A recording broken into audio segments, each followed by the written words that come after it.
이게 다 커진 거예요.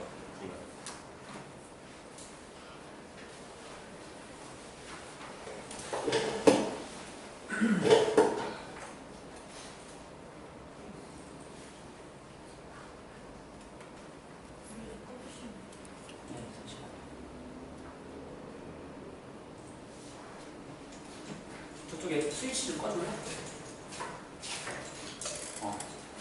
불편해. 자, 시간이 많이 지난 관계로 강좌를 시작을 하겠습니다. 저는 페르질 학교의 최영이라고 합니다. 감사합니다. 오늘 지금 그래도 한 30여 분 정도 오셨는데 여기 오신 그 목적이 뭐죠? 그러니까 여러분들이 가장 궁금해하는 게 뭐예요? 낚시요. 네? 낚시요. 네, 또 안전 또 포인트? 네, 그런 것도 될 수 있고. 네. 대부분 이제 많은 분들이 이제 제자들이고 지금 상기까지 좀 나눠져 있는데 사람들하고 이제 얘기를 하다 보면은 가장 많이 이제 자기한테 배우고 싶어하는 게 뭐냐면은 낚시 잡는 걸 가장 많이 배우고 싶어요.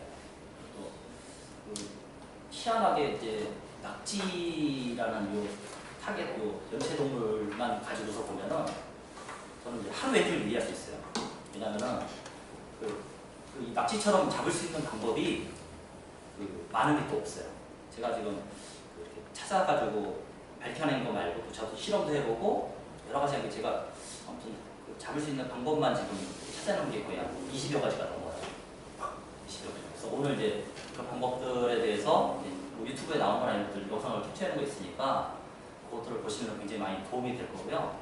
실제로 뭐 해루질로 잡을 수 있는 거는 이제 뭐 물속에 들어가는 것도 있고 뭐 물 바깥에서 하는 방법이 있고 뭐 여러 가지가 있으니까 그런 것들은 이제 영상에 일단 나온 것들이 있으니까 한번 보시고 일단 1교시는 이제 기본적인 해루질이 어떤 건지에 대한 그 일반적인 사항들 정도 하고 뭐 이제 지금 어떤 것들이 잡히는지 이런 정도만 해서 지루하실 것 같아서 그렇게 넘어갈 거고요.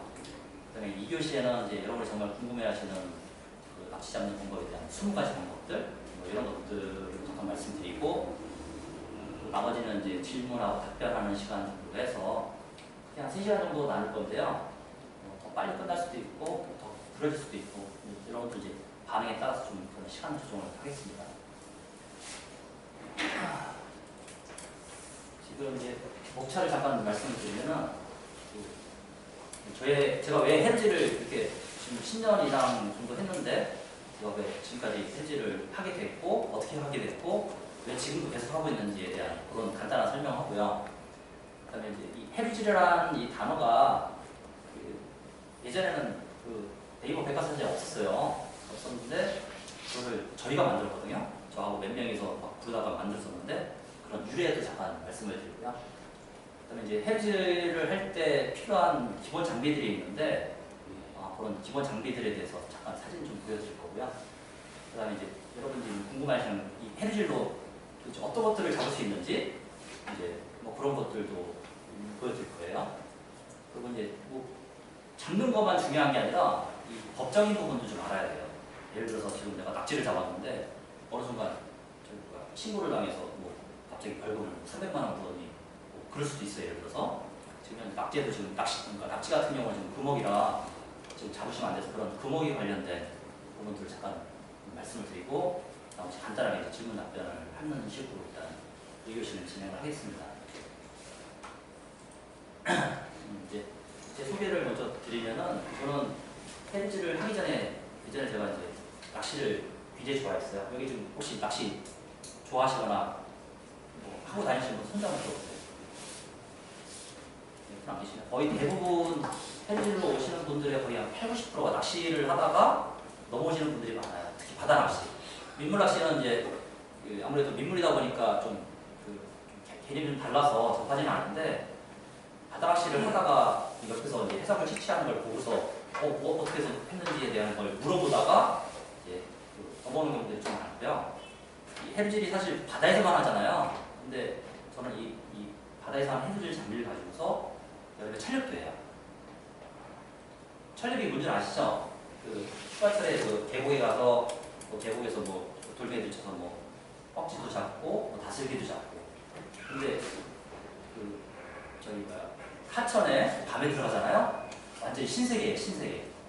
왜냐면 우리가 잡을 수 있는 모든 장비들을 다 주고 있기 때문에 그거만큼 좋은 게 없어. 다슬기 잡을 때 저희가 들고 다니는 이 수경 있죠?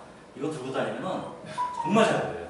그리고 여름이라 굉장히 시원하잖아요. 그래서 그런 이점들이 있어. 올 여름 휴가 때 한번 계곡에 한번 가시면은 해루질만 저기 챙겨서 한번 가보세요.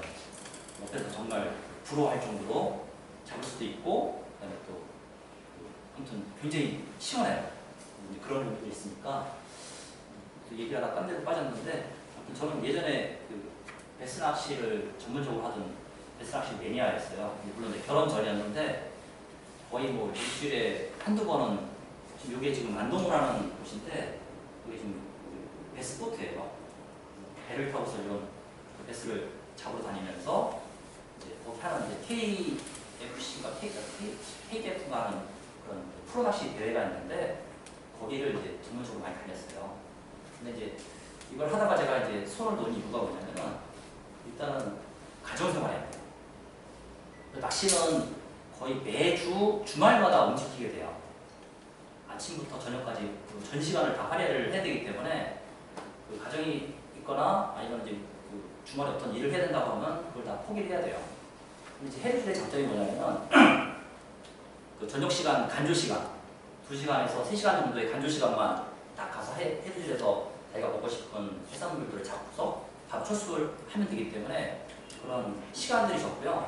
그 다음에 한 달 30일 동안 계속 하는 게 아니라 물대별로 한 달에 보통 열흘에서 많이 할 때는 보름까지 하는데 보통 이제 보름달과 금음달 그 주기를 그 이제 보름달이 떠 있는 때하고 금음달이 떠 있는 데 그러니까 한 달에 사리가 2번이 있는데 보름사리와 금음사리가 있어요. 그래서 그 주변 언저리로 물이 좀 많이 빠지거든요. 그래서 그 주변 앞뒤로 해서 3, 4일 정도 그 기간만 다니게 돼요. 그래서 한 달에 많이 다녀야 그 보름살이 때 4일에서 5일, 금음살이 때 4일에서 5일, 보통 한 열흘 정도밖에 안 다녀요.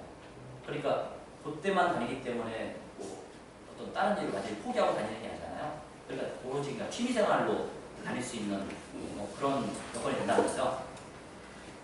아무튼 그래서 이제 저는 예전에 그런 낚시를 하다가 그 해루질을 접하게 됐던 가장 큰 이제 이유가 뭐냐면은 그때 당시 이제 낚시를 하던 친구가 요 사진을 같이 딱 보여줬어요. 이게 뭔지 아시죠? 이 이름이 뭐예요? 네? 네? 뭐라고? 보통 이제 골뱅이라고 얘기하잖아요. 골뱅이는 틀린 말이에요. 이름이 뭐예요? 아세요? 큰 무술 우렁이에요.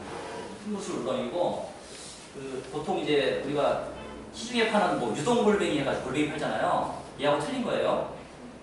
그거는 그 유동골뱅이에서 나온 그 골뱅이라는 거는 그 동해안 쪽에 그 심해에서 나는 그 종류가 다른 골뱅이가 있어요. 그걸 잡아다가 그거를 이제 손질을 해서 깡소에 넣는 거예요. 얘는 좀 질겨요, 굉장히. 그래서 그 캔에다가 하면 맛이 안 나요. 그래서 아무튼 그 보통 저희가 부를 때는 골뱅이라고 많이 부르고 그 아무튼 정식 명칭은 큰 구슬 우렁인데 이 사진을 저한테 딱 보면서 그 어느 카페인가 이걸 누가 잡았다고 저한테 가보라는 거예요. 그때 당시 저는 이제 아무튼 여러분하고 똑같이 해루질 장비라는 게 전혀 없었고요. 해루질 뭔지도 몰랐어요. 그때는 해루질이라는 단어 자체가 없으니까. 그래서 뭣도 모르고 이제 바람아리가 어딘지 막 이렇게 검색을 해봤더니 그 태안이래 그 안면도 저 맨 끝층에 조그맣게 나와 있는 저기 해수욕장이 하나 있더라고요. 제가 그 10년이 2008년 거의 10년 됐죠. 그때 당시 이제 거기를 딱 검색했는데 이런 해수욕장이 있나 할 정도로 이제 그냥 품위전 그런 해수욕장이 있어요. 그래서 여기 듣자마자 그냥 물대라는 개념이 없는 상태였으니까 그때 당시는 무턱대고 그냥 갔어요. 아무것도 없이. 가면 뭐 잡는 줄 알았거든요. 근데 도착을 했는데 저녁 한 12시가 됐을 거예요, 그때가. 근데 막 그날 바람이 엄청나게 불고 있고 근데 그 해수욕장 입구에 딱 도착을 했는데 사람이 아무도 없는 거예요. 오, 이거 막 거기 가로등도 없었어요, 그때 당시는. 물론 화장실은 있었는데 화장실이라는 게 보통 여름철에 해수욕장 그 개장을 하게 되면은 그때 이제 화장실을 오픈해 놓거든요. 근데 그 전에는 대부분 안면도에는 그 해수욕장에 쓰이는 화장실들이 오픈을 안 해서 물을 닫아놔요. 그래서 아무튼 무슨 귀신 나오는 뭐 그런 집을 가는 뭐 그런 기분이었어요. 아무튼 그래서 이제 가면 무조건 죽는 줄 알고서 그때 이제 랜턴도 없으니까 그냥 우리 보통 그 시골에 가는 이런 전전지 큰 거 있잖아요. 그걸 들고서 이제 들어갔죠. 들어갔는데 뭐 그때는 바지장화 이런 것도 없었어요. 장화도 없으니까 그냥 그 운동화인가 그때 한번 있었을 거예요. 그래서 운동화나 신고서 그냥 들어갔는데 깜짝 놀랐어요. 봤는데 앞에가 지금은 이제 지형이 좀 바뀌었는데 한 해수욕장 앞으로 딱 지나는데 이런 큰 모래언덕이 하나 있었어요. 나중에 알았는데 이제 그게 이제 모래언덕이 이제 그때 밤에 가서 그렇지 지금 가면 이제 그 모래언덕이 거의 지금 평평한데 지금 이제 많이 깎여서 없어졌어요. 근데 앞에 갔는데 모래언덕만 있고 바다가 안 보이는 거예요. 그래서 이제 굉장히 무서웠어요. 아무튼 혼자 바람 불고 막 태풍은 아니었는데 그냥 바람이 많이 불어가지고 겁나고 있는 상황에서 거리 걸어가는데 일단 모래언덕을 딱 넘어갔죠. 넘어갔는데 앞에서 막 1m짜리 파도가 막 치고 있어서 이야 이러다 죽겠다 정말 그런 생각이 들어서 이제 일단 철수를 했어요. 철수해가지고 아, 이 골뱅이는 아무나 잡는 게 아닌가 보다. 그렇게 해서 이제 서울을 일단 올라갔죠. 올라오고 나서 이제 그때부터 이제 궁금하니까 이걸 도대체 누가 잡냐, 어떻게 잡냐 이런 것들을 막 이제 검색을 하게 됐고 그 당시에 그 바차사라는 그 네이버 카페가 하나 있었어요. 지금은 이제 이름이 개명이 돼가지고 없어진 카페인데 그 바차사라는 카페에서 거기 방장이 그 보령 쪽에 살고 있는 분이 있는데 그분이 이제 이걸 그 저녁마다 이제 어떤 해류질 장비인가 그 우리 자동차 배터리 아니면 오토바이 배터리 압축전 있죠? 그거에다가 그 오토바이 들어가는 그 서치가 있어요. 그거를 그거하고 그다음에 자동차용 할로겐 램프가 있거든요. 그거를 잘라가지고 이 사람이 거기다가 막대기에다가 방수를 해가지고 그 사람이 이제 그걸 들고 다니면서 이제 저기 해루질을 한다고 하면서 그렇게 잡아가지고 그 카페에다 막 이 골뱅이 말고도 뭐 낙지도 있고 뭐 여러 가지를 막 계속 올리더라고요. 그래서 이제 그거를 이제 배워야겠다 해서 그 카페에 이제 제가 가입을 했죠 그때. 이제 그 카페에 가입을 해서 이제 들어가면 다 가르쳐 주는 줄 알았어요 저도요. 근데 뭐 아무리 뭐 글을 봐도 어떻게 잡는지에 대한 것들은 알려주지도 않고 또 이 포인트에 대한 정보가 전혀 없어요. 그냥 어디 그러니까 그때부터 저희가 그 예를 들어서 바라바라면은 비읍, 시옷 뭐 이렇게 해서 초성 글자만 쓰기 시작했거든요. 그래서 그렇게 하니까 이것만 가지고서 이제 막 나름대로 막 검색을 막 해가지고 여기가 어딘지 장소를 알겠다고 막 검색질을 했는데 뭐 일부러 뭐 모르는 거기 지명을 막 쓰기도 하고 막 그렇게 아무튼 했었어요. 그래서 이제 그 카페에 제가 가입을 해서 한 6개월 정도 이제 활동을 하다가 뭐 많이 활동이지 거의 뭐 제가 잡을 수 있는 것도 없고 뭐 어디 가서 누가 출조를 한다고 해서 이제 따라가도 되냐고 전화하면 이제 뭐라고 하는데 그냥 자기들끼리 잡지 어떻게 하는지 안 알려주는 거예요. 제가 그때 당시 좀 황당했던 게 여름인가 가입을 해서 겨울철에 이제 개조개를 잡는다고 이제 갔는데 개조개를 이제 뭐 사진을 보여줘요. 좋은 개조개 사진을 보여주는데 막 자랑한다는 식으로 막 사진을 올려주는데 어떻게 잡지 안 알려주는 거예요. 그래서 따라가서 보려고 막 비기질을 해요. 그래서 근데 제가 같은 회원인데 갔는데 딱 가려져요. 안 가르쳐줘요. 거기에 이제 제가 확 돌아버린 거예요. 같은 회원이고 같이 오라고 했는데 왜 안 가르쳐주지? 그래서 그때부터 이제 이거 안 되겠다. 내가 직접 잡는 방법을 파가지고 알려주자. 이제 거기서 이제 지금까지 햄즈학교까지 오게 된 발단이 이제 거기서 시작을 했어요. 그래서 이제 그때부터 이제 그 주변에 이제 저랑 같이 햄즈 거기 카페 들어왔던 몇몇 마음 맞는 친구하고 그다음에 이제 나름 이제 고수라고 하는 분들 몇 분들을 이제 계속 쫓아다니면서 이제 하나씩 배우기 시작했고 문서를 찾아보기도 시작했고 그다음에 인터넷에 떠도는 것도 찾아봤는데 사실 그때까지는 없었어요. 전혀 정보가 없었어요. 제가 그 글을 만들고 이제 쓰기 전까지는 이런 잡는 방법에 대한 것들을 누구도 공개를 안 했어요. 그래서 이제 아무튼 그때부터 이제 들어가서 제가 하나씩 이제 잡는 방법들을 배우고 그 배우는 거에 대한 것들을 문서로 만들어서 이제 카페에 올리고 블로그에 올리고 이제 이렇게 시작을 해서 이제 지금의 이제 햇질에 대한 밑바탕을 이제 만들어갔고 이제 그러다 보니까 이제 저처럼 이제 여러분들처럼 이제 많이 궁금해하는 사람들 이제 많이 이제 보이게 됐고요. 그래서 이제 이렇게 하다 보니까 안 되겠다 해가지고 제가 이제 그 멤버들 중에서 좀 그나마 좀 관심 있는 사람들 해가지고 서울 쪽에다가 아예 카페를 만들자. 그래서 4명인가 3명인가를 모여서 지금의 이제 그 헤르질 카페, 메인 헤르질 카페에 치면 지금 4만 명짜리 하나 나올 거예요. 그 헤르질 카페를 저희가 만들었어요, 같이. 그때 그 방장을 제가 할 수는 없으니까 그때 이제 비올라 형님이라는 분이 있는데 그분 형수님 이름으로 카페를 만들었어요. 우리가 도와줄 테니까 거기서 해라. 그렇게 해서 제가 이제 그 카페를 만들고 저는 이제 교육하고 그다음에 이런 것들 강좌해주고 이런 것들 위주로 하고 그분은 이제 직접 대표단에서 잡고 그렇게 이제 시작을 했고요. 그렇게 해서 이제 그분하고 이제 같이 다니기 시작을 하면서 지금 여기 있는 사진이 그 40cm 정도 되는 이제 광어인데 혹시 광어하고 도다리하고 구별하기 쉬우세요? 모르시는 분 손 들어보세요. 자, 정면에서 여기 정면에서 봤을 때 사람이 이쪽에서 봤을 때 좌광 우도라고 들어보셨죠? 정면으로 봤을 때 눈이 왼쪽에 있으면 광어예요.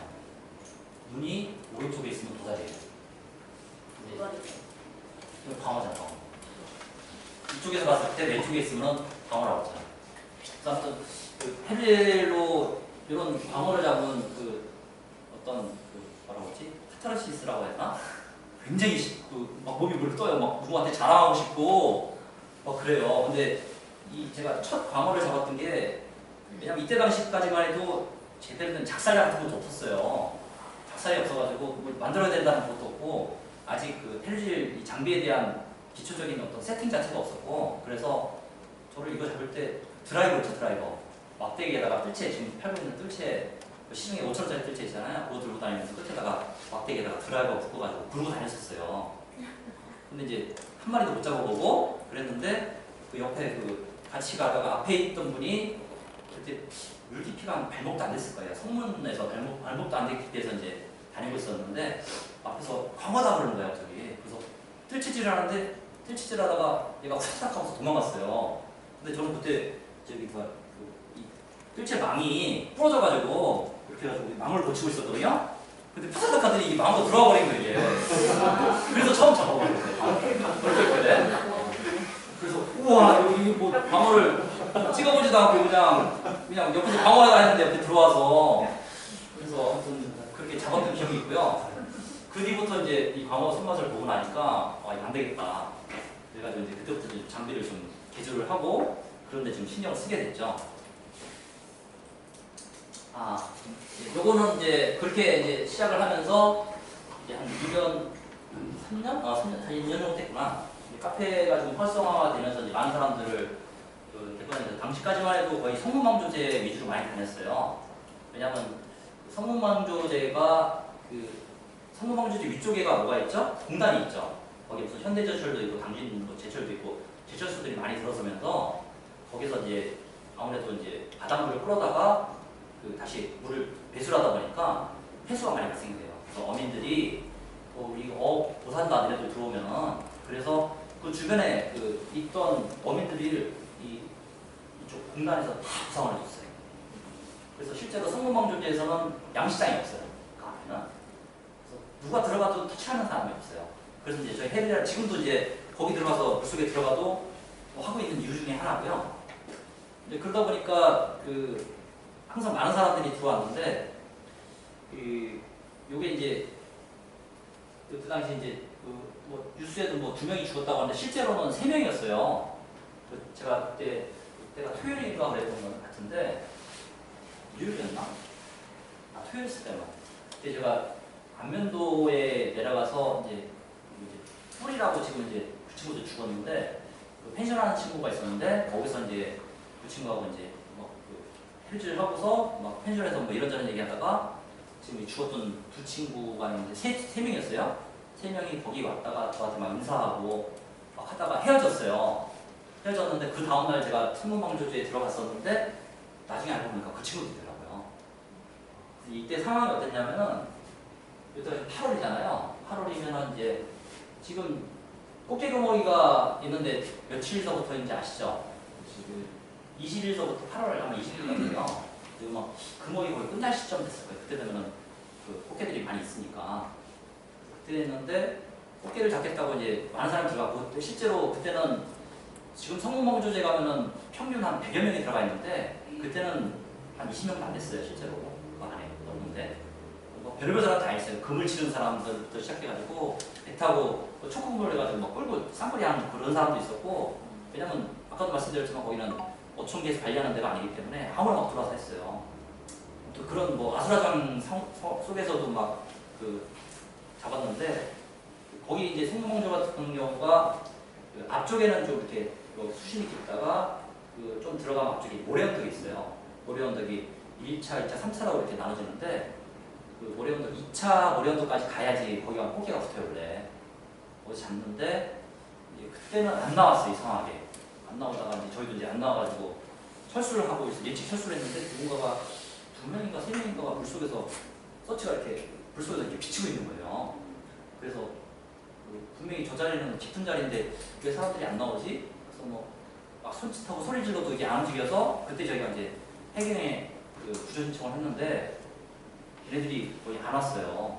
자기네는 배가 없다고.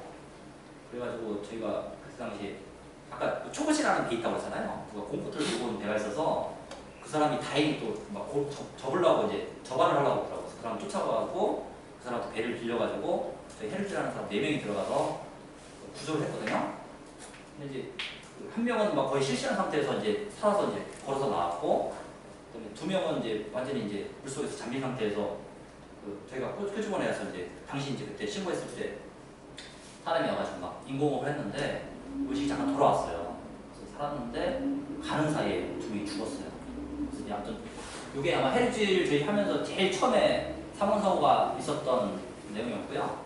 그 뒤에 이제 해마다 그 바람아래 해수욕장, 독산 해수욕장, 뭐 태안에 뭐 어디에서 뭐 많은 사람들이 그 해루질이 계속 그 전파되고 퍼지면서부터 시작해가지고 그런 사고들이 많이 발생돼서 그 뒤에 아무튼 그 이런 사고가 나지 말아야 되는 부분들에 대해서 안전교육을 계속 일단 하고 있었습니다. 그래서 이제 요거는 이제 저희가 예. 사망한 이유가 물 빠졌는데 빠졌다가 다시 물에 들고 이제 그거에 대해서 제가 말씀 안 드렸구나. 이제 아까 그 사람들이 이제 그 거기서 못 나온 이유가 뭐였을 것 같아요? 추측을 한번 해보세요.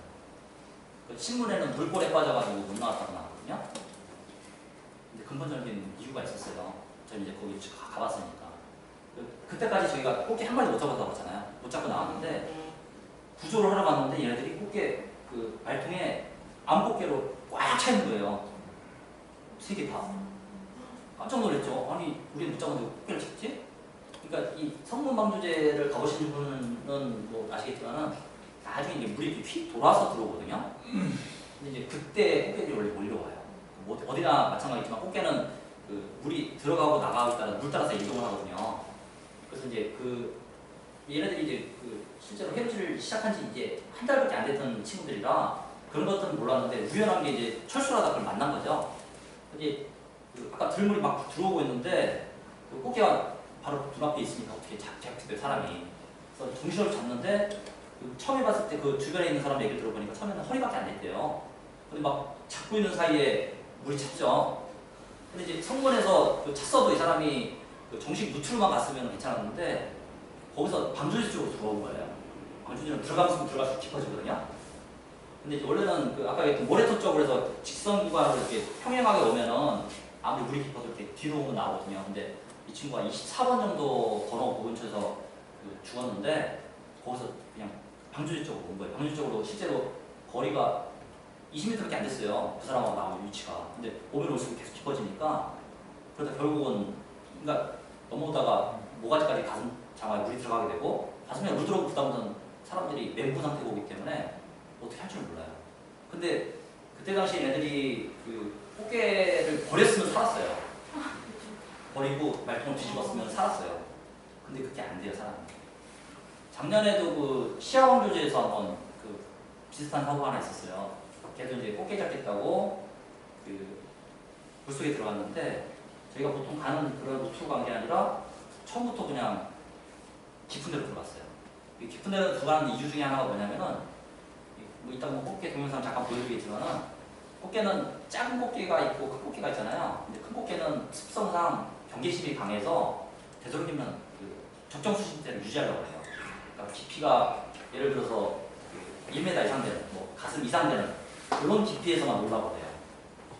그래서 이제 그걸 잡으려면 자꾸 이제 깊이 들어가야 되니까 그래서 이제 그걸 잡으려고 깊이 들어갔다가 근데 그날 또 갑자기 또 안개가 꼈어요. 해가 끼면서 얘가 이제 놀래가지고 방향 감각을 잃어버린 거예요. 그래서 이제 원래 반대로 나왔어야 되는데 그 시아봉주회 같은 경우는 이 평평해요. 갑자기 급심지역이 없어요. 그러니까 아무리 봐도 물 높이가 없고 그래서 결국은 얘는 깊은 데로만 계속 돌아가게 됐고요. 근데 그거를 이제 해가 꼈을 때 아무도 모르는 상태에서 저희 이제 그 아는 지인이 이제 가다가 얘가 이제 물이 차니까 이제 점프를 하면서 거푸업 하면서 이제 소리를 지르는 거예요. 그때부터 살려달라고. 그걸 들은 거예요. 들어서 이제 해경이 신청을 했는데 해경에다 신고를 해가지고 결국 이제 배가 떠가지고 구해줬는데 아무튼 그런 사고들이 굉장히 많이 발생돼요. 그래서 이제 제가 이제 해루질 할 때 그 뭐 나중에 기회가 되면 알려드리겠지만은 바지장화를 입고 다니는 게 이제 기본 철칙으로 돼 있잖아요.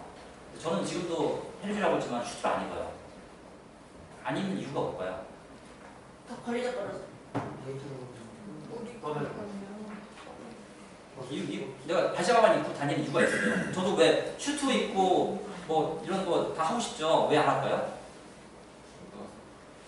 자, 슈트하고 바지장화 그 근본적인 차이가 뭘까요? 슈트는 부력이 있어요. 부력이 있어서 내가 허리까지 괜찮은데 가슴 이상 되잖아요. 너무 떠요. 근데 이제 그 물살이 없는 데서는 그나마 좀 버티면 가는데 바람아래처럼 어떤 그 바람아래 그 손 넘어가는 물골처럼 물살이 있잖아요. 근데 물살도 아까 제가 버티는 그 저기 물높이가 있는데 버티는 물높이보다 높이 되는 최소 가슴 이상 되는 물높이 되면은 사람이 이게 지탱을 못해요. 그러면 발이 뜨는 순간 그냥 떠내려가 버려요. 그래서 실제로 바람 아래에서 그 매번 사람들이 떠내려가는 위치가 그 바람 아래 그 넘어가는 그 물골 지형인데 그 떠내려가는 게 다 슈트 쪽이에요. 바지장화는 한 번도 안 떠내려갔어요. 바지장화는 그 물속에 들어가면 이제 수압 때문에 꽉 눌러져요. 실제로 공기층이 없거든요. 그래서 이제 그 바지장화의 주의점은 넘어지지만 않으면 돼요. 취약점이 이제 그건데 그래서 상대적으로 깊은 데를 안 들어가죠. 넘어지게 되면은 물이 위에서 아래로 들어가잖아요. 그러면 이 꽉 조여졌던 그 몸체가 여기서 이제 이런 식으로 부풀어져요. 그래서 공기층이 생기면서 넘어지게 되면은 발이 위로 떠요. 그럼 못 일어나요. 그래서 이제 바지장화를 제가 입을 때 항상 이 허리벨트를 매거든요. 이 이유가 공기층 생겨서 물 들어가지 말라고 하는 거예요. 그래서 알고서 하셔야 되는 거죠. 일반인들은 보통 바지장화를 입고 다니면서 그냥 뭐 한다고 하는데 허리벨트는 반드시 하셔야 돼요. 그리고 실제로 제가 그 넘어진 사람을 본 적이 있는데 그 특히 바지장화를 입은 사람 중에서 가장 취약적인 사람이 어떤 사람이냐면 몸이 뚱뚱하신 분. 최소 100kg 넘는 분들 있잖아요. 이런 분들은 넘어지면 못 일어나요. 그 물 정도 약간 안 되는 이런 깊이에서 같이 가다 한 명이 넘어졌어요. 아는 사람이. 그 사람이 120kg 정도 되는 거울이거든요. 근데 10분 동안 못 일어서 막 이러고 있었어요. 옆에서 떨어졌거든요. 못 일을 절대로 못 일어나요. 그러니까 기본적으로 일어나려면 손을 짚어야 되거든요. 그러니까 이 정도 되는 깊이인데 손 짚는 깊이가 거의 무릎 약간 넘잖아요. 근데 여기 넘잖아요. 그럼 바로 그 물이 들어와서 못 일어나요. 철칙은 바지장화 입을 때는 절대로 넘어지지 않게끔 몸관리를 하셔야 돼요. 그래서 제가 그 어떤 진입을 할 때 이렇게 땅을 찍으면서 지형지물을 이렇게 막 하는 이유들 중에 하나가 넘어지지 않으려고 하는 거예요. 근데 물론 이제 넘어지는 그런 상황이 어떤 때 많이 일어나냐면 물이 낮을 때 넘어져요. 빨리 이동하려고 물이 낮을 때 발 밑에 어떤 돌멩이 같은 게 있으면서 거기 넘어지면서 걸려가지고 넘어지는 경우들이 많이 있거든요. 그래서 그런 것들만 좀 조심을 하시면 되고요. 그 얘기를 계속 이제 이끌어가면은 아무튼 그 아까 그 사람들이 죽고 뭐 이런 부분들 때문에 이제 그 헬질 관련된 뭐 안전이나 아니면 이제 잡는 방법에 대한 부분들을 좀 생각을 해야겠다 해가지고 그 저희가 3월달인가 지금의 이제 헤르질 학교 카페를 제가 만들었고요. 카페를 이제 만들면서 이제 그냥 사람들한테 안내만 하면 안 되겠다 생각이 들어서 이제 그 전에 제가 이제 블로그에다 글을 썼던 부분들을 계속 모아서 책을 이제 편찬하게 됩니다. 근데 이제 책을 편찬하고 나니까 그냥 이제 사람들을 이제 가르쳐 주는 게 좀 그렇더라고요. 왜냐하면 헤르질이라는 게 일반 그 취미생활과 좀 달라가지고 물속에 그 많은 사람들을 데리고 이렇게 다닐 수가 없어요. 그 이유가 뭐냐면은 아까도 말씀드렸지만 그런 위험 요소 부분들도 있고요. 그다음에 이제 예를 들어서 어떤 지형에 30명 정도 되는 인원들이 갑자기 들어가게 되면 그 사람들은 몰빵해요. 잡을 수 있는 게 아무도 없어요. 왜냐면 내가 지나가면서 뻘치고 뻘물 치고 이 사람이 지나가면서 뻘물 치고 그러기 때문에 서로 못 잡거든요. 그래서 적정 인원이 내주려면 최소한 2명, 3명 정도 그 정도 범위에서 이제 잡게 되거든요. 그러다 보니까 많은 인원들을 이렇게 데리고 다닐 수가 없더라고요. 물론 이제 카페에서 저희 말고 이제 다른 카페에서도 이제 동출한다고 해서 많은 사람들을 데리고 다니고 저는 지형 좀 넓은 지형들 그런 데를 터지게 다니고요. 어차피 고수들은 같이 안 다녀요. 이렇게 사람들 데리고 다니면서 이게 뭔지 이렇게 가르쳐주지 않고 그냥 자기대로 가가지고 잡고 이 사람들은 이 사람들대로 그냥 초보끼리 모여가지고 바닥에 갱 잡고 뭐 이렇게 하거든요. 결국은 자기 어떤 발전이 안 된다는 거죠.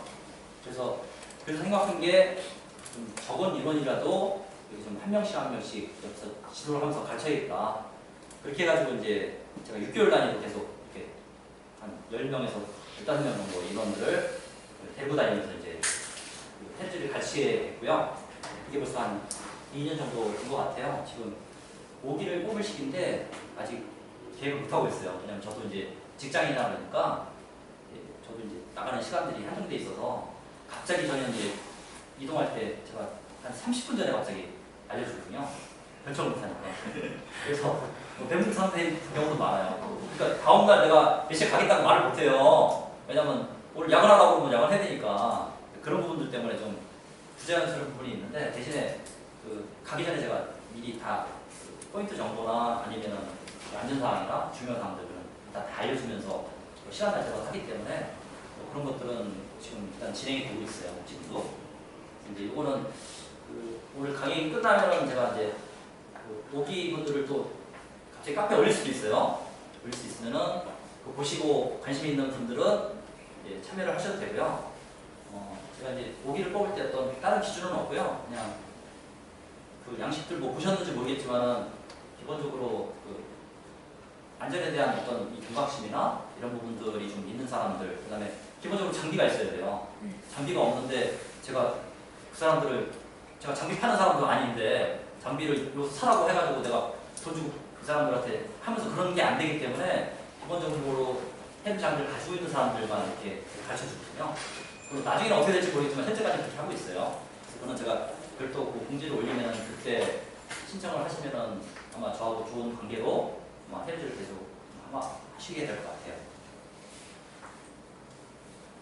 요거는 이제 헤드를 이제 어느 정도 하신 분도 있고 안 하신 분도 있고 그래서 이제 간단하게 영상을 한번 만들었는데요. 요거는 이제 그 바람 아래 해수욕장에서 제가 예전에 광어가 물속에서 어떻게 지나가는지 헤드를 했을 때 물속에서 저 수경으로 이제 광어를 보게 되는데 광어가 어떻게 생겼는지 한번 구설을 보시면은 좀 도움이 될 것 같아서 영상을 준비해봤습니다.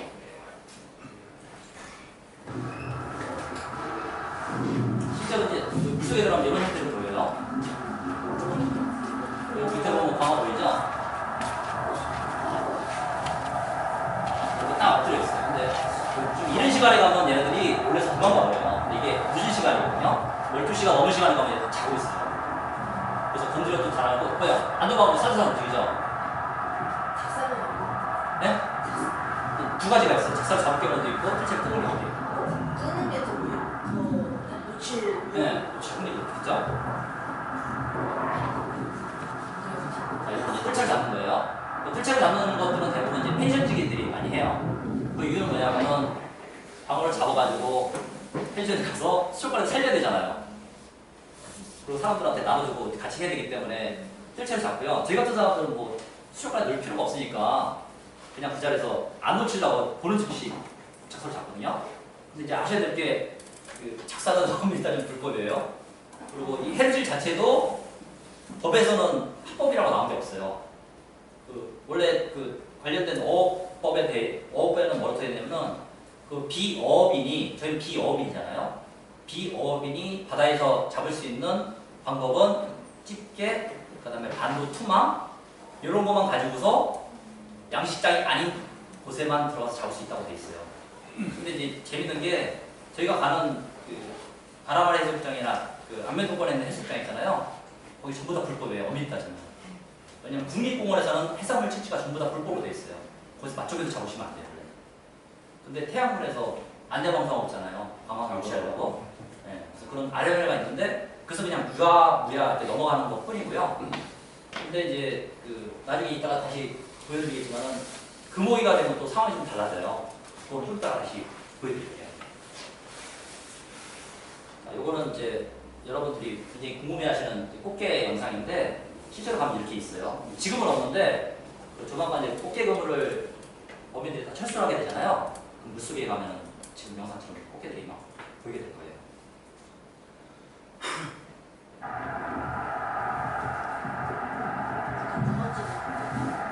이렇게 보시면 꽃게들 보이시죠?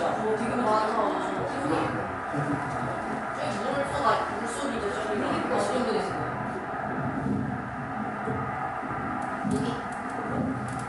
그게 무릎이 아니라 발목 깊이에 저기 있어요. 진짜 가면. 그물 때문에 제가 못 들어올 거예요. 한 번 찾아보자. 열 마리나 잡겠다. 라면 끓여보고 싶어. 영상도 있고요.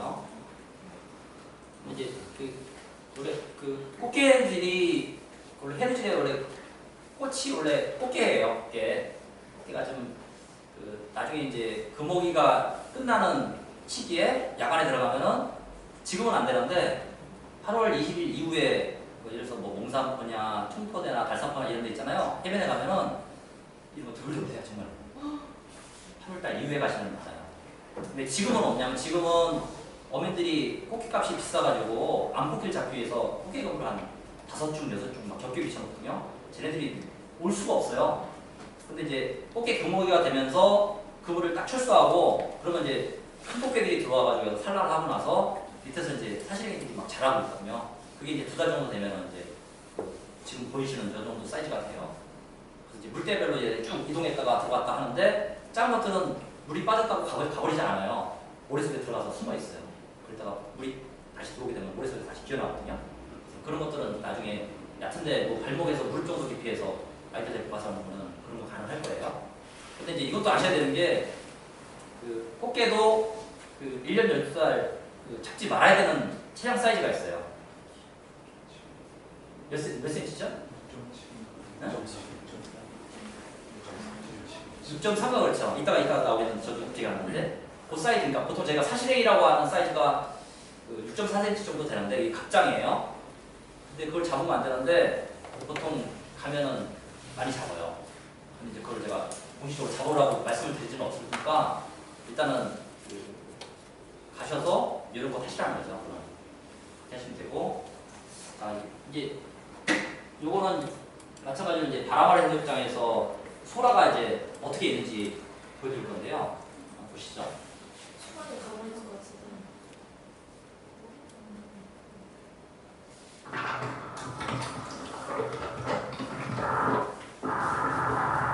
바닥에 보시면 이제 불가사리들이 많이 있을 거예요. 보시면 이게 동글동글한 것들 보이죠? 바닥에 불밭이에요, 불밭. 근데 불밭에 불가사리가 와가지고 불을 빨아먹고 그 옆에 소라 같이 있는 거예요.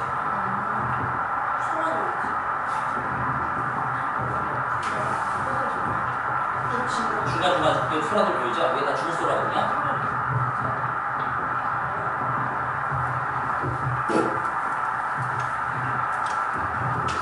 굴딱지 엄청 많이.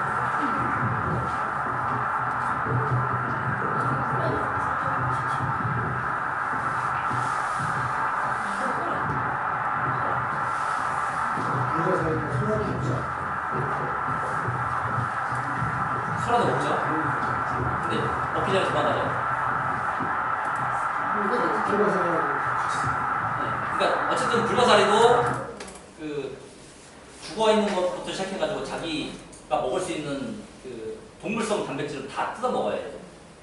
그래서 이제 그런 부분들이 있기 때문에 같이 이제 이런 식으로 공생을 하고 있는 거고요. 기본적으로는 그 여기 지금 바닥에 있는 불을 먹기 위해서 얘네들이 보이게 되는 거예요.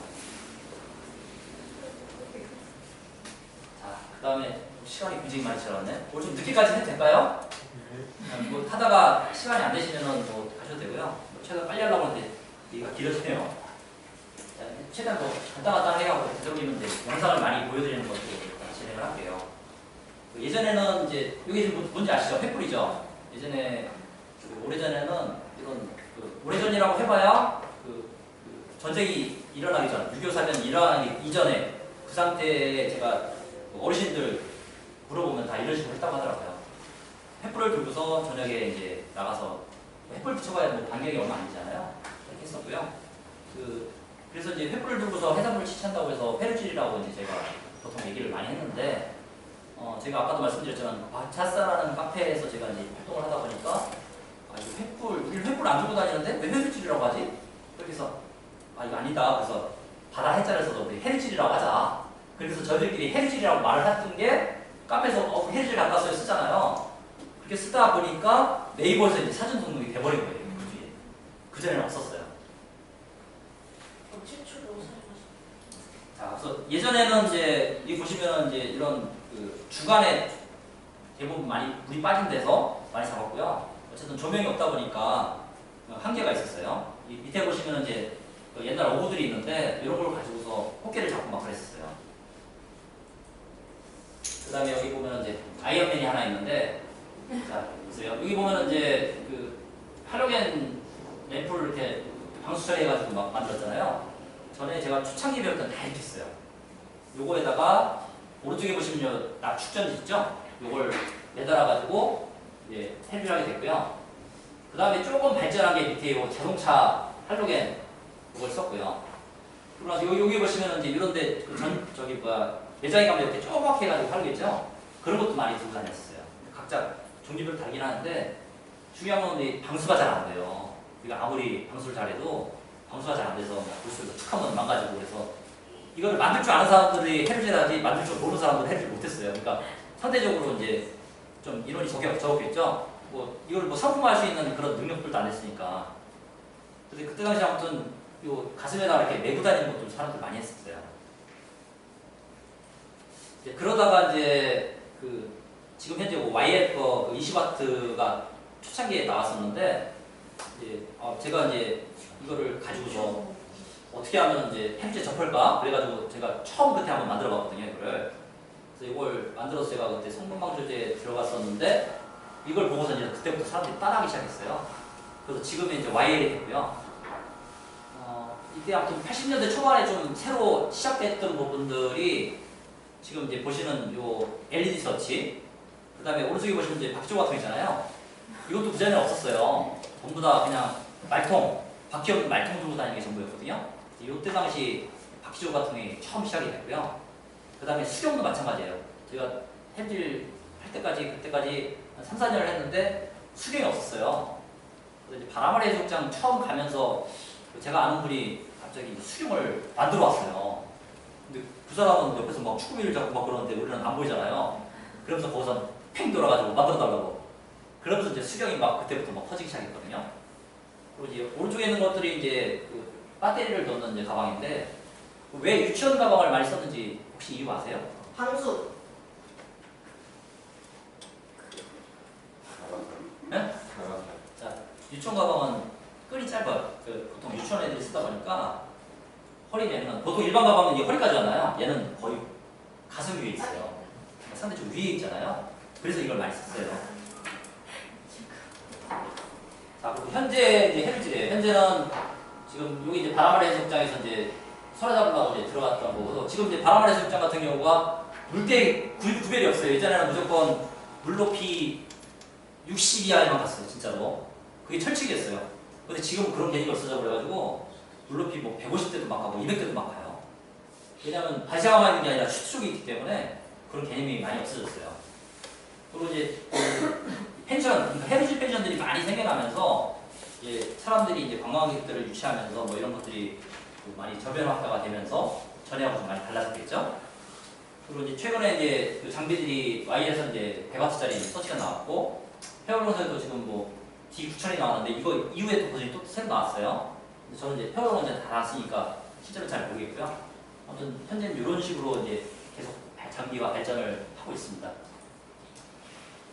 요거는 이제 제가 이제 탭즈를 할 때 사용해야 되는 기본 장비들만 이제 좀 올려놨는데요. 아까 처음에 말씀드렸던 다시자마, 그 다음에 서치가 있어야겠죠? 서치는 이제 저는 이제 가지고 있는 장비 와이어밖에 없어서 이거만 사진 올려놨는데 요즘 이제 서치 검색하시면은 뭐 페어롱도 있고 여러 가지가 있어요. 그건 자기가 이제 안 들어서 하는 경우도 있고 그러니까 자기가 하시면 되고요. 그 다음에 기본적으로 이제 저 같은 경우는 이제 수중 서치하고 헤드 서치를 같이 갖고 다니는 거예요. 그러니까 이유가 뭔지 아세요 혹시? 그때 나갔을 때. 네. 수중 서치가 아무리 방수를 잘 해도 어느 순간 나가버려요. 그러면 물속에서 나올 수 있는 방법이 없어요. 그래서 이제 그러니까 물 바깥에서 진입을 할 때는 헤드 서치를 켜고 그 다음에 물속 해류를 할 때는 헤드 서치 끈 다음에 수중 서치만 사용하다가 다시 철수할 때는 헤드 서치를 켜고 이동 시만 그렇게 쓰거든요. 그런 형태로 쓰고요. 아래쪽 보시면 이제 뜰차고 작살 뭐 이런 내용들이 있고요. 그다음에 이제 미나리 장갑이 있는데 저희 뭐 제자들 가르치면서도 어떤 친구 저 친구였나? 한 친구가 미나리 장갑을 안 끼더라고요. 그럼 잠깐 일어나봐. 저 친구 봐봐요. 자, 왜 저 친구를 보냐면은 저 친구가 지금 사기인데 햄즈를 갔는데 저러고 가는 거예요. 미나리 장갑을 안 끼고서. 근데 깜짝 놀랐거든요. 그래 좀 굉장히 추웠어요. 근데 추위를 안 탄다고 해서 이제 그건 이해됐는데 여러분 가실 때는 수중하실 때는 이 미나리 장갑은 반드시 끼고 가세요. 그래요. 이유가 뭘까요? 네? 물론 이제 보온도 있죠. 근데 보온은 이제 저 친구처럼 열이 많은 친구는 그냥 넘어가도 돼요. 근데 근본적인 이유가 있어요. 하지만 저걸 무조건 하고 다니라는 거예요. 불박 같은데 넘어지면. 물론 이제 그런 것도 있고, 근데 수중할 때는 그런 게 없겠죠. 해파리 때문에. 지금 시기 되면 이제 해파리들이 막 올라오기 시작해요. 지금 그 안면도 쪽에 있는 서해안 쪽 가보시면 이제 수온이 올라가면서 바닥에 있는 부위물이 확 뜨면서 조금조금만 해파리들이 눈에 보이지 않는 해파리들이 많이 나오거든요. 물론 이렇게 큰 해파리도 있겠지만은 그런 해파리들이 지나가면서 쓸려요. 그러면 이제 온몸에 막 두드러기가 나요. 그리고 그래서 저거 끼는 거예요. 근데 물이 굉장히 맑은 데 있죠. 시야가 확보되고 물이 맑은 데는 그나마 좀 괜찮아요. 근데 그 가을철 넘어가면 또 그 해파리들이 없어지거든요. 근데 지금 8월달, 6월달이구나. 6월달, 7월달, 8월달 이때까지는 조심하셔야 돼요. 근데 이제 실제로 저거 끼고서 그 물속에 잘 들어가면 굉장히 시원해요. 아무튼 그런 것 때문에 이제 말씀을 드리는 거니까 그렇게 하시면 되고, 여기 수경하고 이제 조가통이 있는데, 조가통은 이제 제가 수중을 할 때는 보통 이렇게 바퀴를 달린 것들을 많이 움직이게 되고요. 워킹을 할 때는 물속에 이제 뭐 결목 정도 깊이기 때문에 굳이 바퀴 조가통을 안 들고 다닙니다. 그럼 이제 자기 편하실 대로 하시면 되고요. 그다음에 위에 집게가 있는데 집게도 마찬가지로 이제 대부분 집게를 잡을 수 있는 것들이 그 낙지나 소라, 해삼 이 정도만 하거든요. 근데 이제 물고기 못 잡잖아요, 저걸로요. 그래서 이제 그 아까도 말씀드렸지만 이제 지금 시기서부터는 이제 물고기 좀 많이 잡기 때문에 이제 잘 안 갖고 다니면 되고요. 자, 이제 요거가 지금 시간이 좀 많이 걸릴 것 같은데 혹시 이제 지금 여기 나와 있는 것들이 이제 제가 이제 헤르즈를 할 때 필요한 어플들이에요. 그래서 여기 지금 나와 있는 것들은 밑에 거는 잘 모르겠고요. 위에 있는 것들은 전부 다 지금 오셨으니까 전부 다 직접 까세요. 모르시는 분은. 자, 제일 먼저 이제 삼기세를 먼저 까실 건데 핸드폰 다 꺼내보세요. 지금. 그래서 있으신 분들은 놔두시고요. 없는 분들은 그 플레이스토어나 마켓클럽 같은 데 가가지고 나들이라고 쳐보세요. 트랭글이랑 비슷한. 네. 근데 트랭글은 이제 거기 광고들이 많이 붙고 그래가지고 트랭글은 또 유료 버전이거든요. 그래서 안 쓰는 거고 이거는 무료 버전이에요. 자, 이거를 네, 설치하세요. 지금 다.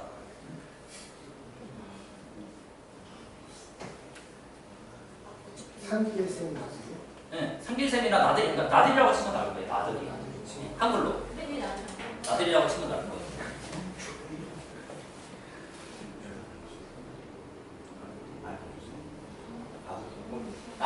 나들인지 한번 보세요. 한번 뭔지 모르겠는데 저부터. 나한테. 예. 한기세입니다. 한길쌤 없으면 한길쌤 주셔도 돼요. 나한테.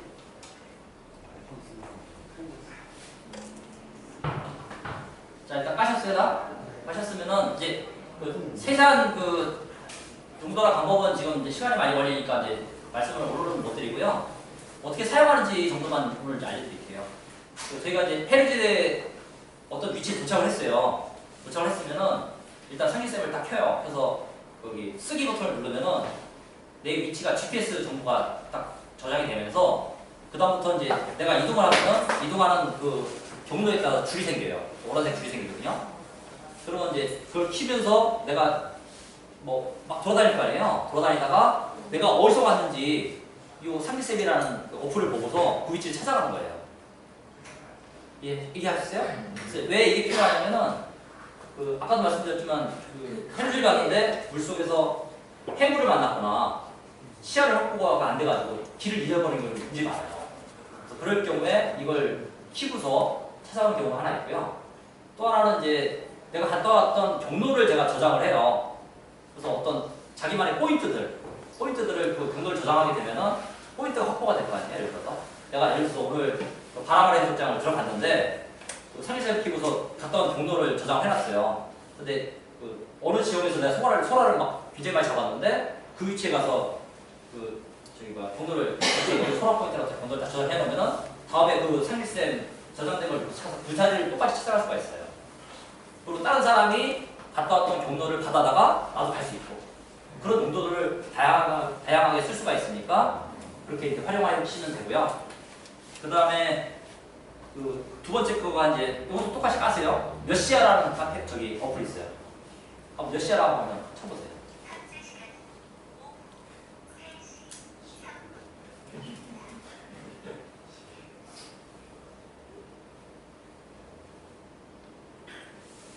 몇 시야 까셨어요?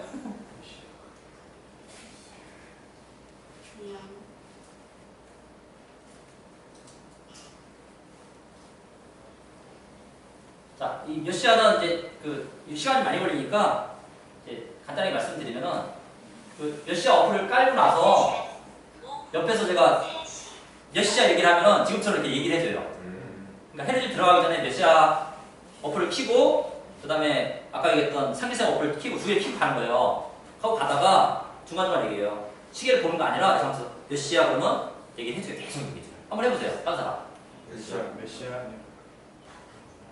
스피커 켜야 돼요. 스피커를. 칠대. 예? 칠대. 아니 그만 얘기해요. 스피커를 볼륨을 키우고 몇 시야? 몇 시야? 이런 식으로 바로바로 가능하니까 몇 시야? 몇 시야? 자 이해했어요? 자 그 다음에 몇 시야? 자 오른쪽에 보시면은 바다 타임이라고 있어요. 요것도 까셔야 돼요. 요거는 이제 물대표를 보는 어플인데 기본적으로 그 어플에 보면은 물대표를 보는 것들이 여러 가지 어플들이 있어요. 저는 이제 이거 말고도 이제 여러 가지 어플들을 다 쓰고는 있는데 그럼 편할 대로 보시면 돼요. 그래서 이제 예를 들어서 제가 가려고 하는 그 지형들이나 이런 것들 이거 모르시면 사진 찍으셔도 돼요. 네? 바다 타임 사시면 돼요. 네. 자, 이제 그게 있고요. 그 다음에 저희가 이제 페리질 할 때 제일 먼저 봐야 될 게 뭐가 있을까요? 날씨죠. 날씨 중에서 뭘 봐야 돼요? 네? 해구 안개 아니에요. 물살. 물살은 볼 수가 없어. 물높이요? 블로피는 아까 얘기했던 그 저속력으로 보는 거니까 자 해를 할 때 내가 해를 가겠다, 가야겠다, 말겠다를 결정할 때 뭘 보고 결정할까요? 비. 아니에요. 오름하고 바람이에요, 바람. 아. 그래서 이제 원기날씨를 띄워놓는 건데 원기날씨로 올 때는 그 일단은 원기날씨도 지금 까세요, 하고 그 보통 3시간 간격으로 각 지역별로 어떤 지역을 선정할 수가 있고요. 그 지역 선정한 데 보면은 현재 날씨하고 그 다음에 풍속이 나와요. 풍속. 초당 지금 몇 미터로 바람이 불고 있다. 그걸 나타내는데 저희가 보통 해를 할 때는 초당 2.5 이하 이렇게 해를 해요. 3m 이상 불면은 파도가 치고 물소리 안 보여요. 그때는 이제 수경을 들고 다녀야 되는 거고, 그래서 이게 실시간으로 3시간 간격으로 바람이 잦아지고 있는지 아니면 바람이 계속 불고 있는지 이런 부분들을 미리 확인을 하고서 가게 됩니다. 자, 그 다음에 하나 더 이제 보여드릴 게 이거 이제 굉장히 중요한데요. 밑에 보면은 그 국립해양조사원에서 그 만들어진 개방해라고 있어요. 이거 혹시 아시는 분? 개방해 보시죠. 자, 지금 저기 그 핸드폰 들어가서 검색창에다가 개방해라고 쳐보세요. 사이트에서 그냥. 어플이 아니라 그냥 그 네이버 검색창에다가 개방해라고 쳐보세요. 그럼 사이트 하나 뜰 거예요. 어플이 아니에요. 어플 아니거든요. 어플 안 돼요. 사이트로 들어가야 되니까 네이버로 들어가세요. 네이버. 개방해. 예. 개방해로 치면은 어떤 사이트가 하나 뜰 거니까 거기 좀 들어가 보세요.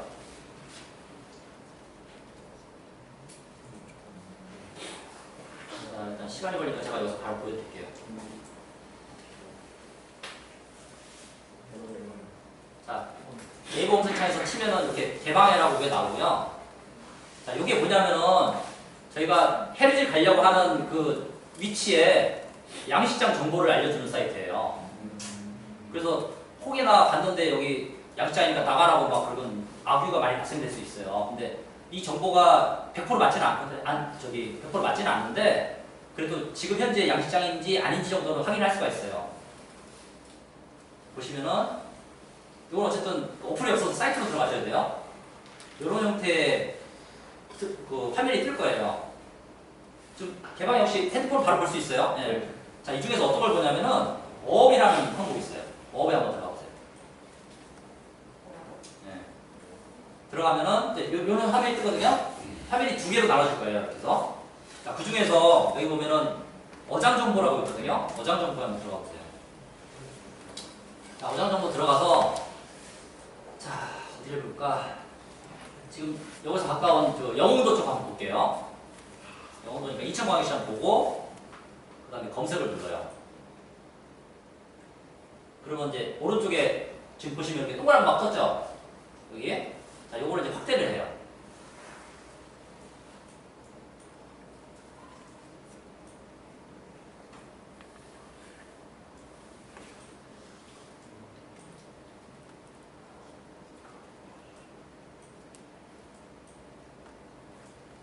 자, 여기가 이제 저희가 그 해루질 가는 이제 영흥도 그 신리포 쪽 해루질 포인트인데, 자, 영흥대교 이렇게 넘어서 이렇게 가는 포인트거든요. 여기 앞에 보면 안도라는 섬이 하나 있고요. 근데 보시면 이렇게 사각으로 이렇게 구역이 나눠져 있잖아요. 여기 보면 이렇게 파란색 달치 딱 누르면은 정보가 나와요. 연어 시작 2015년 8월 14일부터 해서 종료일 2018년 8월 13일 돼 있죠. 여기는 굴로 돼 있죠. 이런 식으로 해가지고 각 지역별 정보를 이렇게 눌러서 확인할 수가 있어요. 이해하셨어요? 그래서 요게 없는 지역들은 다 비어있는 자리들이에요. 거기 들어가도 뭐라고 할 말 없어요. 이런 것들을 미리 어떤 지역에 가기 전에 한번 보시면 되고요. 지금 제가 이제 서해안 쪽만 보여드렸는데 그 동해안 쪽, 그 다음에 남해 쪽 한번 보여드릴게요. 여기는 어떤지. 강원도 쪽 한번 눌러볼게요. 자, 강원도 쪽 누르면은 오른쪽에 쫙 뭐가 떴죠? 왜 저희가 동해안 쪽으로 해루질 안 가는지 그 이유를 보여드리려고 한 거예요. 너무 많다. 자, 보세요. 연안에 들어갈 수 있는 장소가 있어요? 너무다. 연안에 들어갈 수 있는 길이 있어요?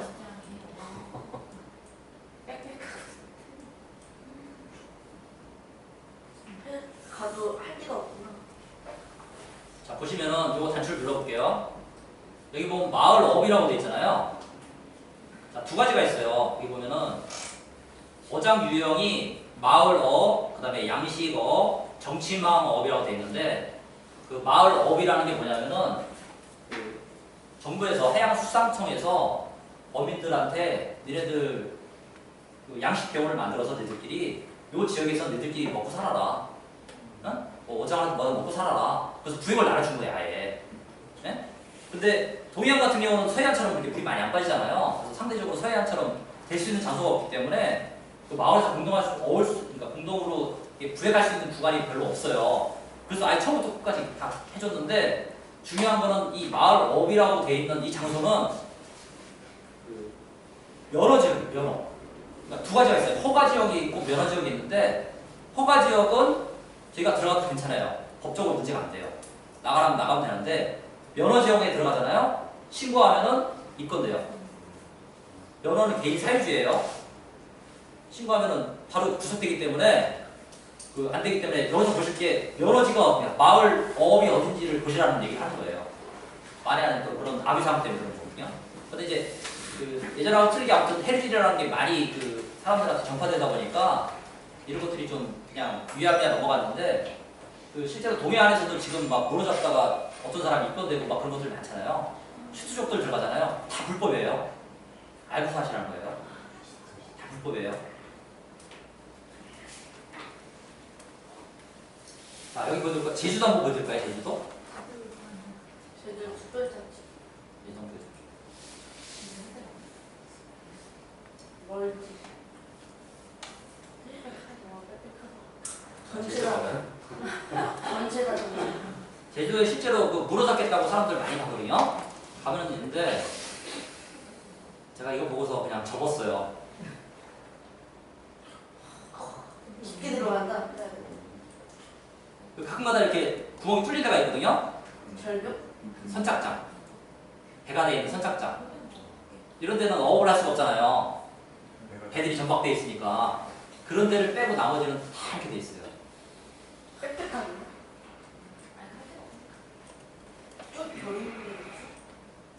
그래서 이건 나중에 이제 들어가셔가지고 PC 화면을 보시는 게 좋아요. 그래서 한번 확인해 보시면은 해주할 때 도움이 좀 많이 될 거니까.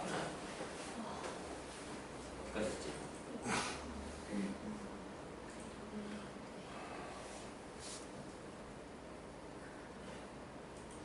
자, 그다음에 이제 뒤에 거는 좀 간단하게 넘어갈게요. 지금 이런 것들은 제가 이제 실제로 잡았던 것들 사진들 막 올렸는데 이거 말고도 다 잡을 수 있어요.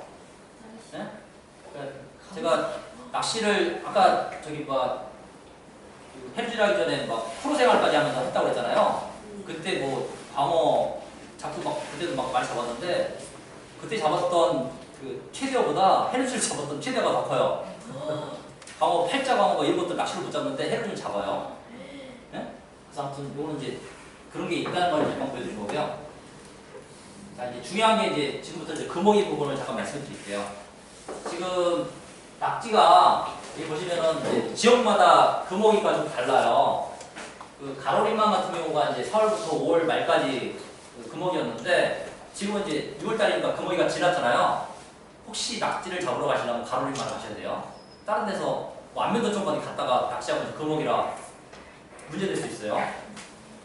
자, 여기 보시면은 충남 가로림만 내수면을 제외한 안면도, 포함 여기는 6월 1일서부터 30일까지 돼 있잖아요.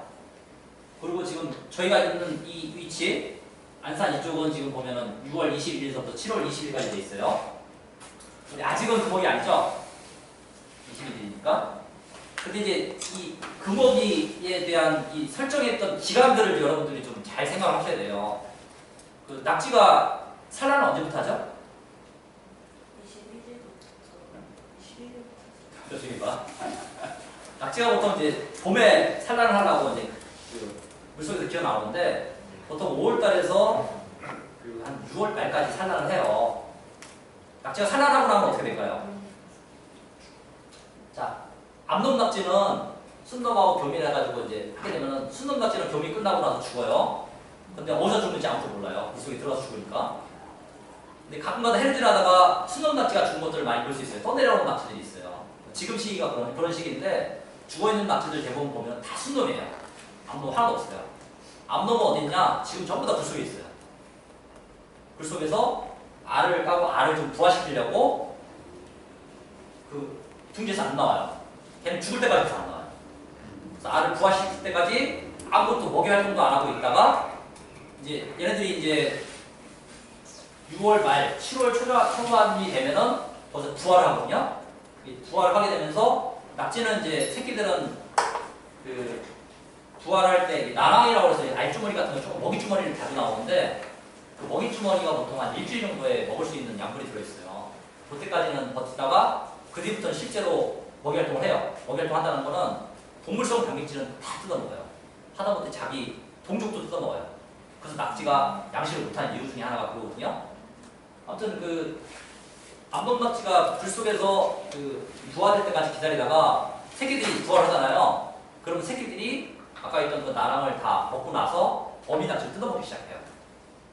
그러면서 얘네들이 이제 무럭무럭 크는데 지금 아까 얘기했던 6월 20일서부터 7월 20일까지 금어기라고 했잖아요.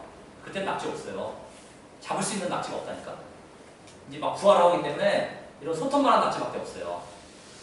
그래서 실제로 잡을 수 있는 낙지가 없다. 근데 이제 재밌는 거는 그 물속에 들어가 보면은 그런 낙지 말고 또 있어요. 좀 약간 큰, 보통 이제 저희가 얘기하는 세발낙지 그런 낙지들이 보이는데 그 이유는 뭐냐면 이 낙지가 보통 봄철에 산란을 한다고 되어 있는데 제가 경험상 보면은 좀 늦게 산란하는 애들이 또 있고 좀 빨리 하는 애들이 있는 것 같아요. 그래서 통상적으로 봄에 대량적으로 하고 30~40%는 가을에 해가지고 작년 가을에 부화했던 애들 그런 애들이 좀 늦게 부화한 애들 이런 애들이 돌아다니기 시작하거든요. 그래서 돌아다니면 분명히 낙지는 있는데 예전처럼 없다는 거. 그래서 알고 사시면 돼요. 그 다음에 그 밑에 보시면은 그 대하가 지금 금어기고 5월 30일부터 6월 30일까지 지금 돼 있어요. 대하가 제가 저번 달인가 그 새만금방조제 가서 이제 꽃게 잡으러 갔다가 이제 대하를 잡았는데 그때 이제 금어기인지 몰랐어요. 나중에 이제 풀어주긴 했는데 대하가 지금 그 모래사장에서 이제 산란하고 나와 있는 대하들은 굉장히 커요. 사이즈가 거의 한 뼘 이상 될 거예요. 지금. 왕대하들. 산란 끝나고 나면 바로 깊은 물로 들어가 버리거든요. 그래서 이제 대하도 저희 해육질의 대상 어종이에요. 가을철에 제가 이제 대하를 잡으러 다니니까. 그다음에 이제 제일 이제 중요한 게 이 꽃게예요. 꽃게가 6월 20일서부터 8월 20일까지 서해안 전 지역에 지금 그 금어기로 잡혀져 있는데 꽃게가 동해는 안 나와요. 서해만 있어요. 서해하고 남해 쪽만 있어요. 동해는 없어요. 동해는 그 꽃게가 아니라 깨다시 꽃게라고 해서 좀 다른 종이 달아요. 이제 그렇게 아시면 되고. 근데 중요한 건 아까 그 꽃게 그 체장 말씀드렸잖아요. 6.4cm. 6.4cm라는 거는 길이가 아니라 가로 길이에요. 가로 길이가 쟀을 때 6.4cm가 넘지 않는 것들은 1년 잡으시면 안 돼요. 그 다음에 또 하나 이제 아셔야 될 게 지금 이제 그 해루질 하다 보면은 이쪽 그 우리 돌밭 같은 데 보면은 박하지들이 많이 있는데 이 박하지는 원래 금어기가 없어요. 없었는데 그 박하지도 그 어차피 갑각류하고 똑같아서 꽃게하고 똑같아서 바깥으로 이제 외포란이라고 해서 알을 바깥으로 매달고 다녀요. 지금 이제 박하지도 그 박하다 이제 알을 매달고 다니는 그런 시기인데 그 시기에는 못 잡게 돼 있어요. 똑같이 금어기 설정이 돼 있어요. 이해하시죠? 전부 다? 뭘 잡지 말아야 되는지에 대한 것들은 알고서 해루질을 하셔야 되고 실제로 6월 21일이 지나잖아요. 그 안면도 쪽에 가시면 실제 단속이 나옵니다. 단속이 나오는데 그 예전에는 그 그냥 뭐라고 하지 훈계한다고 할까요? 잡으면은 그냥 놓고 오세요. 이런 식으로 훈박을 많이 했는데 요즘은 안 그래요. 실제로 작년에 제가 아는 사람이 그 꽃게를 2명이 들어왔다 한 명은 그냥 나오고 한 명은 그 통에다가 아까 얘기했던 그 외포란 꽃게 있죠? 그걸 잡아가지고 나왔어요. 나왔는데 단속반한테 사진이 찍혔거든요. 그 친구 어떻게 됐을까요? 벌금 얼마 물었을까요? 예전에는 30만 원 물었었어요. 한두 명 어쩌다가 얼마 물었을까요? 500만 원 물었어요. 500만 원. 괜히 그냥 그 외포란 꽃게 뭐 이거 잘못 잡았다가 500만 원 물리는 뭐 그런 사태를 경험하지 마시라고 말씀드리는 거예요. 이제 금어기 풀리게 되면은 금어기 풀린다 이제 당장 20일 지나면 이제 아무래도 좀 해수욕장 가잖아요. 사방에 아까 그 보였던 그런 꽃게들이 널려 있을 거예요. 보나마나 분명히 널려 있어요. 근데 이제 이 사람 저 사람 막 잡는다고 해서 여러분들 똑같이 가서 그 잡으셨다가는 그렇게 될 수도 있다는 말씀을 드리는 거예요. 그러니까 알고서 하시라는 거예요. 하더라도. 근데 금어기 끝나고 나면은 그 꽃게들 그대로 있어요. 어디 안 가요? 꽃게는 그 큰 꽃게들은 이제 물이 이제 그 소리 떨어지면 이제 깊은 데로 들어가 버리는데 아직 사시링이들은 그 연안에서 먹이 활동을 대부분 하거든요. 그래서 멀리 안 가요. 그래서 그쪽에 있으니까 금목이 끝나고서 대략으로 잡으시면 되고요. 자, 요거 이제 그거 말고도 이제 제가 해루질하면서 알아야 될 금목이들이 몇 개 더 있어요. 일단 쭈꾸미 같은 경우가 이게 작년까지는 금목이 없었는데 올해 이제 추가로 금목이가 생겼어요. 쭈꾸미는 이제 전에는 그 쭈꾸미 그 낚싯배들이 많이 생겨가지고 어민들이 이걸 가지고서 이제 뭐 낚시꾼들이 너무 많이 잡는다 그래가지고 자기네들이 잡을 수 있는 양이 얼마 안 된다 그것 때문에 뭐 막 시끄러졌거든요. 이제 올해 뭐 그거하고 되니 안 되니 했는데 결론적으로 일단 금어기가 설정이 됐고요. 지금 이제 6월달 기준으로 해서 여기 나와 있는 금어기들을 잘 인식을 하시고 해루질할 때 좀 조심하시면 될 것 같고요. 자, 여기 보시면은 이게 이제 왼파란 꽃게예요. 이런 식으로 아래쪽에다 알주머니를 이렇게 달고 다니고요. 저게 이제 포란을 하면서 툭툭 튀어나가요. 그래서 이제 연안에서 얘네들이 그 부유생활을 하면서 모기 활동하다가 연안에서 자라나게 되는 거거든요. 이 아래쪽에 보시면은 이게 이제 사시라기 꽃게들인데 이거 잡다가 걸려가지고 단독에 걸려가지고 찍어 사진 얘기예요. 이런 식으로 그 실제로 많이 보이니까 이러시면 안 된다는 거. 그다음 이제 여기 해경 사진인데 이제 그 안면도나 이런 데 가보면은 이런 식으로 이제 매년 가면 안면도 이런 식으로 딱 접혀놨어요. 그런 것도 있으니까 그거 보시면서 확인하셔도 되고요. 자, 이제 오늘 첫 번째 강의는 이 정도에서 일단 마무리를 할 거고요. 질문사항 혹시 있어요? 자, 없으시면 네. 실제로 꽃게를 잡을 경우 네. 호란인지 그거를 확인하지 않고서 그냥 집어넣잖아요. 네. 그걸 확인을 해야 된다는 얘기죠. 이래죠. 포라는 아까도 말씀드렸지만은 그거는 1년 12달 잡으시면 안 되는 거예요. 큰일 나요. 자, 일단 시간이 많이 지났으니까 이거 하고 일단 그 2교시 때 또 낙지에 관해서 여러분들이 궁금해하는 분들이 많이 있으니까 그때 이제 동영상을 이제 많이 보여드릴 테니까 좀 쉬었다가 다시 시작하도록 하시죠. 감사합니다. 고맙습니다.